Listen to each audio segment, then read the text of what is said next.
My name is Marcella Smucker. I'm 14, going into 9th grade, and I enjoy swimming and hanging out with my friends and family. My story starts when I was 4 years old. At the age of 4, I was put into foster care along with several of my other siblings. I bounced between several homes until I finally met the Smuckers, who later adopted me and my younger sister. The Smuckers brought me to church and showed me that I had a major sin problem that only God could fix.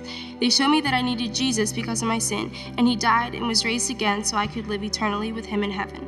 So at the age of 7, I accepted Jesus into my heart on the way to church. Since salvation, I feel brand new. As a little girl, I didn't always feel known and I didn't always feel loved. But accepting Jesus into my heart has made me feel truly known and exceptionally loved. But something God has been teaching me lately is that being saved and accepting Jesus into my heart doesn't mean that I'm going to struggle with sin any less. It doesn't mean that bad things are going to just stop happening or that my life is going to magically get easier. It just means that I'm aware of God's love for me, so I'm going to feel it that much more.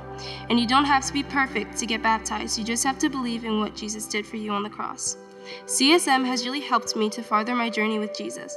Just 2 weeks ago, we went to a camp for the 5th through 8th grade students. The lessons were deep, and yet I felt God's love for me deeper still.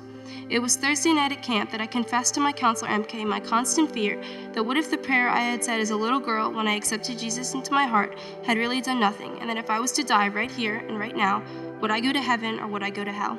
And she explained to me that she used to feel the same way.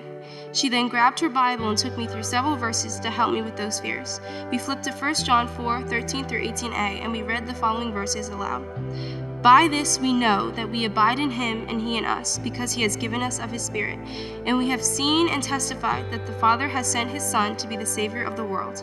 Whoever confesses that Jesus is the Son of God, God abides in Him and He in God. And we have come to know and to believe the love that God has for us. God is love, and whoever abides in love abides in God, and God abides in him.